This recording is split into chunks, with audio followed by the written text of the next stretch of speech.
The Bears came back to the market, y'all. I didn't think I would see the day that the Bears finally came back, and your boy missed out on the opportunity. Oh my God. It was one of those days. It was one of those days.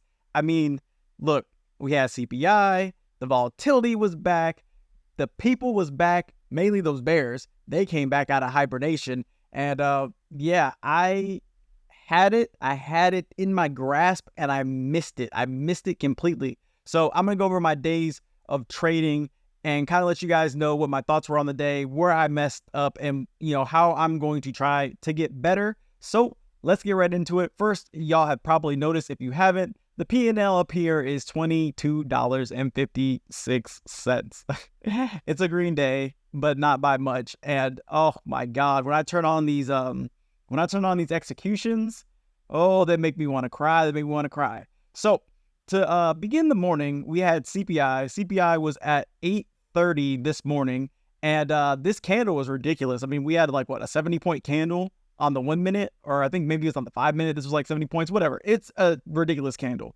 And then the market started to kind of pull back into this candle and kind of filled all of this gap that was left behind by these sellers. So what I did this morning was I was looking at the tape and I found an area, it was like right about here, where I was pretty much just waiting for the market to kind of come back and retest. It was also 50% of the entire rally from CPI that I was looking for the market to kind of hold.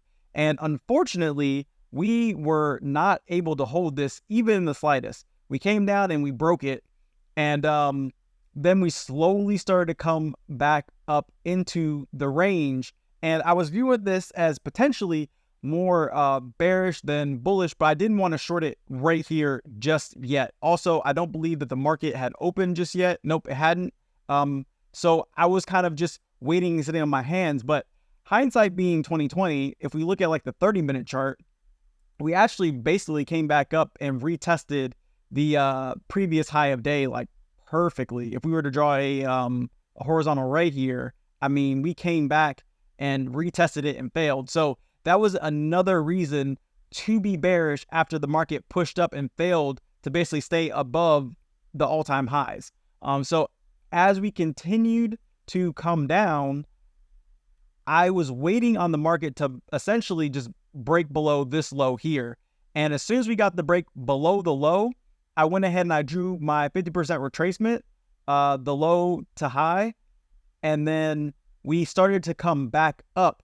And I'm not going to lie, but mistake number one was I was a little bit fearful, even though this was the perfect place to short. I mean, you can see all the wicks, all of the rejection that we had coming all the way down here was clearly acting as resistance. And then actually, if again we scroll to the left, you can see that that was basically this area right here, this pre-market area that wasn't able to break. So there's another area to be bearish. I got the confirmation, but I was just a little bit fearful of taking the trade here, and we ended up completely flushing. So I said, okay, it's cool. I missed that trade.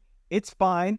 I'm going to catch it when it comes back up, because now I'm super sure that the market wants to be bearish. So again, I put my 50% fib on from the low to the high here, and I was waiting for this area to be tested.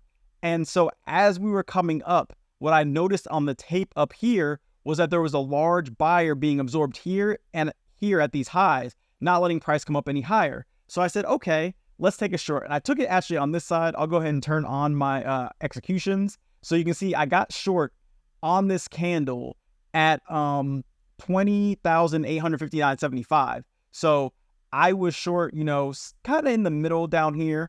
And then the market immediately came back up, and I stopped myself out on this candle as we were coming back up for like, I don't know, not even that much of a win. It was like 3 points, you can see. And then once I saw that second rejection, I was like, okay, it's time to get short now. So as the market started to come back down, I got short again. And this candle and this candle basically scared me out of the position, because I know, like, hindsight being 2020, I mean, it looks like a beautiful sell-off.